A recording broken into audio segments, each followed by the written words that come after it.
And so it is the fulfillment of that commandment of God to love the Lord wholeheartedly with all one's soul, one's strength, and one's attention, to give oneself, body, mind, and heart to God, that makes one into a liberated being and an angel of light and a server, a bodhisattva, and one whose own suffering has been released because of the grace of becoming a server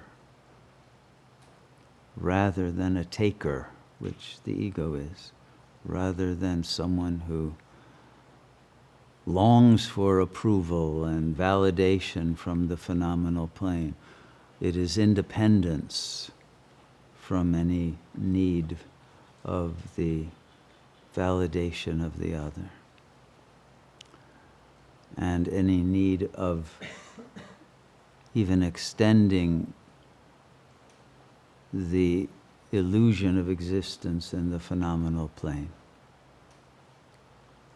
because one has reached that level of the real that is eternal life. And it is only with this realization that there is the sufficient courage required to face the challenges ahead in this spiritual emergency that everyone on the planet is now facing or will soon have to face. And so those who are still in denial will soon be out of it, if not because of their own personal awakening voluntarily, by the force of circumstance. And those who are awakened and transmitting peace will be very important assistants in helping to bring calm in the midst of the chaos that is exponentially increasing in the world. And so the more yogis there are, the more that this transition from the end of one age to the beginning of the next, much higher, more beautiful age will be able to be achieved in that state of grace for all who seek to be free of the anxiety and the terror that will otherwise engulf their consciousness. So I hope everyone who is listening and who is meditating will choose the graceful path of self-liberation and not be distracted by illusory dead-end enjoyments that will soon disappear from the world. There is no other security than the supreme real.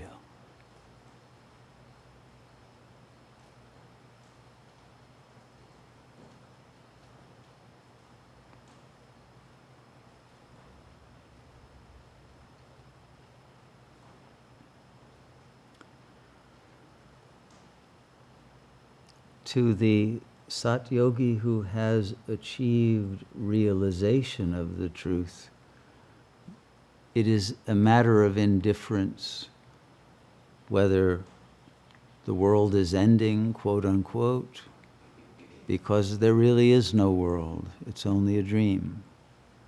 That question disappears from the mind. And only the unchanging self, the luminous presence, the absolute consciousness remains.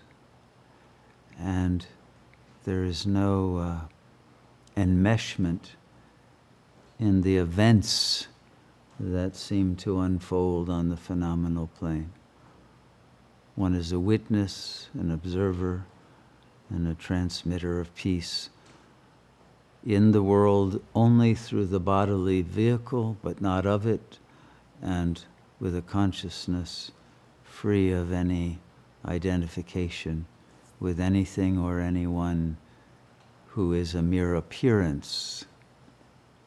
And the ego itself is a mere temporary mental appearance without substance, without reality.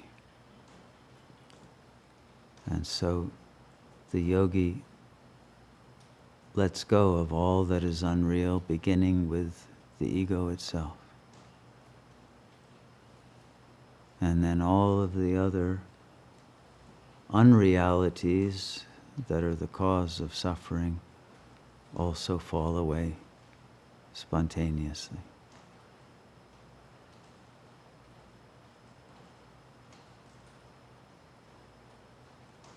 So our function is to complete that task as quickly as possible,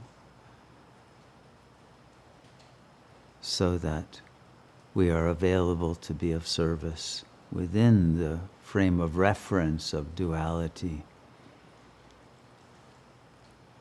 rather than needing help ourselves to be able to offer that help and to offer it selflessly, egolessly, without needing credit or needing approval or affirmation or wanting anything, but simply emanating the grace that has been given and sharing that with all the manifestations of the One Self. May we all recognize that this is the dharma. This is the law of God to be fulfilled, and to execute that law by terminating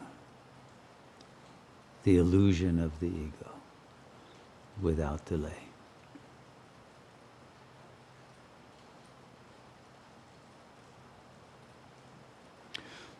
So that's the message for this evening. It's very simple, and it's very easy to achieve when the will is wholehearted and not divided, when all the other conflicting intentions have been diverted again back to the source from externalized objects of desire to the one yearning for liberation. And then swaha, in that very instant of surrender and burning the tendencies of the ego mind, liberation is realized.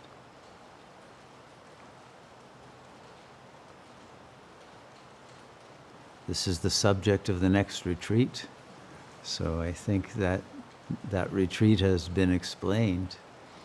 But I will have to say that there is a higher level than what I have just expressed, because the next retreat that we are having soon is referred to as the journey to Jivan Mukti, meaning liberation in life. But if Sri Ramana were to come and sit on the couch, he would say, there is no Jivan Mukti, because there's no Jiva and there's no Mukti. Jiva meaning the bodily ego mind, it never was real.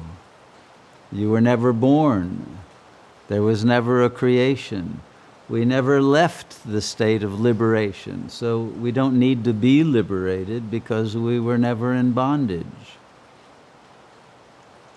And so even to speak of Jivan Mukti is again part of the inadequacy of language to express the real, in which the timeless truth is ever present, and the changeful differences that make up language are incapable of containing or transmitting that truth.